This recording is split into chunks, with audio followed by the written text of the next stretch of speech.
तरुण भारत नागपूर दिनांक 6 मे 2022. अथातो जीवन जिज्ञासा महती ब्रह्मचर्याश्रमाची. लेखक प्राचार्य श्री डोरले. गोष्टी स्वामी विवेकानंदांच्या जीवनातील आहेत. परिभ्रमण काळात स्वामीजींचा मुक्काम मेरठला होता. त्यांच्यासोबत त्यांचे गुरुबंधू स्वामी अखंडानंदही होते. प्रकृती अस्वास्थ्यामुळे मेरठला त्यांचा मुक्काम वाढला होता. समर्थ रामदास स्वामींनी दिसा माझी काहीतरी वाचित जावे आणि रिकामा जाऊ नेदी एक क्षण असा जीवनाचा बौद्धिक, वैचारिक, मानसिक विकासक्रमासाठी उपयुक्त अशी मार्गदर्शक सूत्रे उपदेशिली आहेत.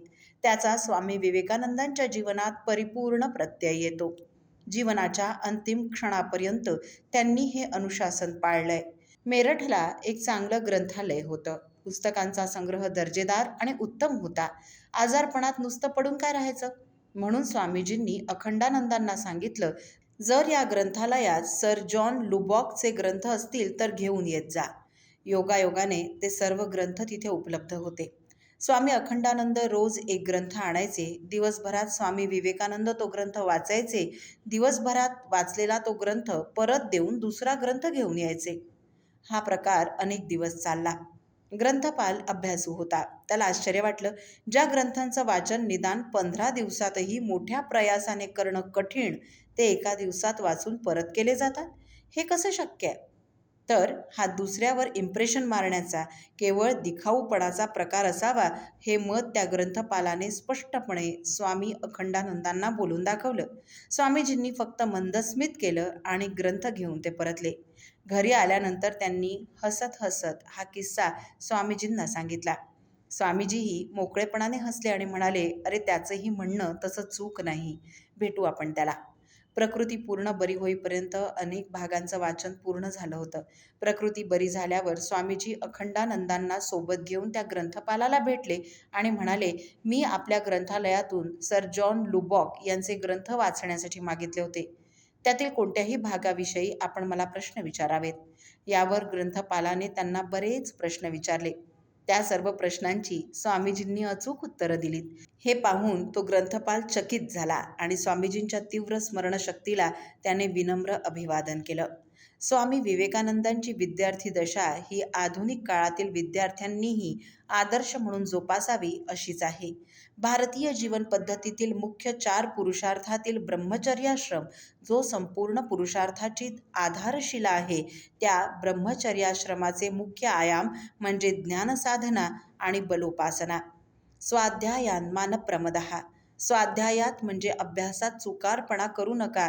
तसंच बलम उपास्व, बलाची उपासना करा, कारण उपनिषद काळापासून हे शाश्वत जीवन मूल्य नायमात्मा बलहीनेन लभ्यते हे भारतीय जीवन पद्धतीचं एक अविभाज्य अंग आहे.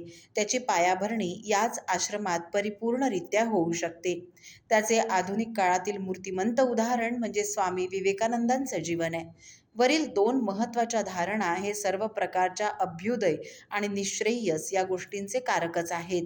त्यांच्या आधाराशिवाय अभ्युदय आणि निःश्रेयसवर आधारित मानवी जीवनाची बुलंद इमारत उभी राहूच शकत नाही. ज्ञानसाधनेची महत्त्वाची साधनं म्हणजे इन्स्ट्रुमेंट्स म्हणजे श्रवण, मनन, चिंतन आणि ज्ञान, ते सर्वांग परिपूर्ण राहावं. अपडेटनेस ऑफ नॉलेज म्हणून अफाट वाचन, या सर्व गुणवत्ता स्वामीजींच्या विद्यार्थी दशेत म्हणजे त्यांच्या जीवनाच्या ब्रह्मचर्याश्रमात आपल्याला आढळून येतात. त्या गुणसमृद्धतेवरच त्यांनी सांस्कृतिक दिग्विजय करून भारतीय संस्कृतीच्या अजेय, अमर, चिरंतन आणि आध्यात्मिक परंपरेचा अमिट ठसा संपूर्ण जगावर उमटवला. महाविद्यालयात असताना स्वामीजींचं त्या काळातील नरेंद्र दत्त यांचं वाचन अफाट होतं. त्या काळातील अतिशय विद्वान आणि तत्त्वज्ञ म्हणून ख्यातीप्राप्त असलेले David Hume, Descartes, Immanuel Kant, Johannes गोथेलिन, Fichte, Nietzsche, Spinoza, Hegel, Schopenhauer, Herbert Spencer, Mill, Charles Darwin अशा सर्व जगविख्यात तत्त्वज्ञांचे मूळ ग्रंथ त्यांनी वाचून काढले होते. नुसते वाचलेच नव्हते, तर त्यावर स्वतंत्रपणे चिंतनही केलं होतं. त्याचाच परिणाम म्हणून त्यांनी हर्बर्ट स्पेन्सर यांच्या तत्त्वज्ञानावर काही शंका घेणारे तात्विक प्रश्न पत्राद्वारे त्यांना विचारले होते. त्या पत्रातील अतिशय तर्कशुद्ध विवरण वाचून भारतात एका महाविद्यालयात शिक्षण घेणाऱ्या या युवकाचं त्यांना आश्चर्य वाटलं आणि उत्तरादाखल पाठविलेल्या पत्रात कौतुक मिश्रित असलेला हा भाव त्यांनी मांडलाही होता. याच जिज्ञासा तृप्तीसाठी त्यांनी गोव्याच्या मुक्कामात राशेल सेमिनरीच्या अध्ययन केंद्रात ख्रिस्ती धर्माची माहिती करून घेण्यासाठी 3 दिवस अहोरात्र वाचन करून ते तत्त्वज्ञान पूर्णपणे आत्मसात करून घेतलं. त्याचमुळे अमेरिकेच्या वास्तव्यात अनेक स्वमतांध ख्रिश्चन मिशनऱ्यांना येशू ख्रिस्ताचं तत्त्वज्ञान मुळात असं आहे, तुम्ही त्याचा विपर्यास करून ते मांडून जगाला आणि तुमच्या अनुयायांनाही फसवीत आहात, हे मूळ ग्रंथातील उतारे मांडून त्यांचे संदर्भ देऊन ठणठणीतपणे हा सूर्य आणि हा जयद्रथ या सडेतोड वृत्तीने त्यांना चूप बसवीत विद्यार्थी दशेतील परिभ्रमण काळातील ही ज्ञानसाधनाच त्यांना पुढील जीवनातील महत्कार्य पार पाडण्यास उपयुक्त ठरली आहे. स्वामीजींच्या ठिकाणी असलेल्या या धारणाशक्ती, ग्रहणशक्ती, स्मृतिशक्तीचं रहस्य काय आहे, कशात आहे, हा प्रश्न त्यांचे गुरुबंधू शरदचंद्र चक्रवर्ती यांनी त्यांना विचारला असता स्वामीजी म्हणाले, यात आश्चर्य व्यक्त करण्यासारखं काहीही नाही. कोणत्याही व्यक्तीने कायिक, वाचिक आणि मानसिक स्तरावर कठोर संयमाच्या मदतीने ब्रह्मचर्य व्रताचं जर पालन केलं तर त्याच्या ठायी मेधाशक्ती, धारणाशक्ती, स्मरणशक्तीचा अभूतपूर्व प्रादुर्भाव होतो. त्यामुळे या गोष्टी सहज साध्य होतात. त्याच कारणामुळे आपल्या जीवनपद्धतीत आश्रमव्यवस्थेच्या द्वारा ब्रह्मचर्य हे अतिशय महत्त्वाचं जीवनमूल्य प्रस्थापित करण्यासाठी आश्रमपद्धती आणि शिक्षणाची गुरुकुल व्यवस्था निर्माण करण्यात आली होती. त्यामुळेच भारत हा जगद्गुरू पदापर्यंत पोहोचू शकला. विवेकानंद ग्रंथावली खंड 5.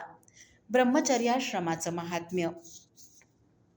भारतीय जीवन पद्धतीत वेदकाळापासून ब्रह्मचर्य व्रताची महती वर्णन केली आहे.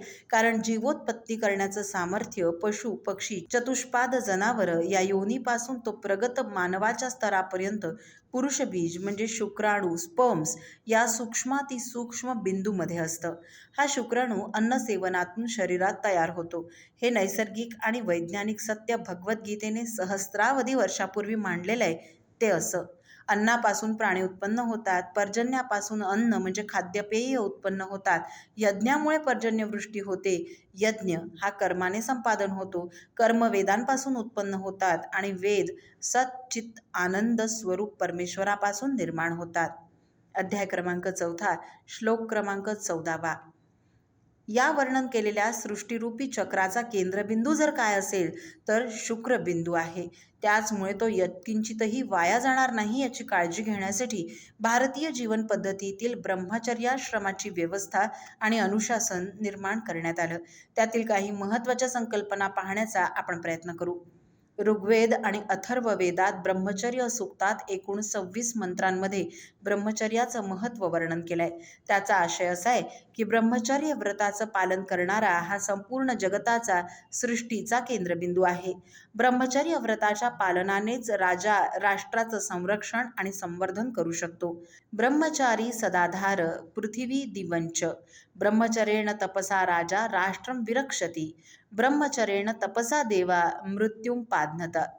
अथर्ववेद कांड 11, श्लोक क्रमांक 11 आणि 12. ब्रह्मचर्य व्रताची सिद्धी झालेले वैयक्तिक जीवनात आणि राष्ट्रीय स्तरावरही आजच्या परिभाषेत कोणत्याही हॅनिट्रॅपचं भक्ष बनत नाहीत. वेद, उपनिषद, दर्शनशास्त्र, रामायण, महाभारत या महाकाव्यात अनेक ठिकाणी ब्रह्मचर्याचं महात्म्य आणि अपरिहार्यता वर्णन केलेली आहे. कारण ब्रह्मचर्याचा आत्मिक उन्नती आणि ज्ञानप्राप्तीसाठी आवश्यक असलेल्या मेधाशक्ती, स्मरणशक्तीशी जवळचा संबंध आहे. त्याचं प्रत्यंतर आपण स्वामी विवेकानंदांच्या कथेत घेतलंच आहे. दुसरं महत्त्वाचं कारण म्हणजे वीर्य किंवा शुक्राणू अर्थात स्पर्म हा सर्व रसांचा रस आणि चरमधातू आहे. त्यामुळेच आपल्या शरीरात ओज आणि कांती या गोष्टी राहतात. वीरत्व, ओज, बल, तेज या सर्व गोष्टी वीर्यातच संग्रहित असतात. त्याचमुळे शास्त्रात असं सांगितलंय की मरणं बिंदुपातेन जीवनं बिंदुधारणात तस्मादती प्रयत्नेन कुरुते बिंदुरक्षणम्. त्यासाठी प्रयत्न करायचे म्हणजे काय करायचं तर बलाची उपासना करायची. सूर्यनमस्कार, दंडबैठका, जिममधील विविध व्यायाम प्रकार करून आरोग्य संपादन करायचं. सात्विक आहार, विधायक दृष्टी देणाऱ्या ग्रंथांचं वाचन करायचं. ब्लू फिल्म्स पाहण्याचा मोह आवरायचा, अभ्यासिकेत हनुमंताचा फोटो लावून त्याला नमस्कार करून अध्ययन करायचं, कारण तो बुद्धिमत्तां वरिष्ठम आहे. लंगोटाचा वापर हा वीर्यवाहक नाड्यांवर ताबा असण्यास मदत करतो. शृंगारिक वाङ्मय, मद्यप्राशन, ड्रग्जचं सेवन इत्यादी गोष्टींपासून अलिप्त राहिल्यास आधुनिक काळाच्या संदर्भातही ब्रह्मचर्य व्रताचं पालन सहजपणे करता येऊ शकतं.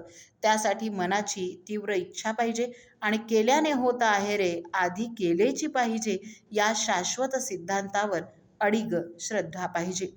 खरं आहे की नाही? कारण महादेवांनी पार्वती मातेला स्पष्ट शब्दात सांगितलंय की सिद्धे विंदो महादेवी किम न सिद्ध्यती भूतले. अथातो जीवन जिज्ञासा या सदरातील प्राचार्य प्रो. श्री डोरले यांचा हा लेख आपण तरुणभारत.net या संकेतस्थळावरही ऐकू शकता. असेच अभ्यासपूर्ण लेख ऐका फक्त डिजिटल तरुण भारतसोबत. त्यासाठी आमच्या यूट्यूब चॅनलला लगेच सबस्क्राईब करा, लाईक आणि शेअरही नक्की करा. धन्यवाद.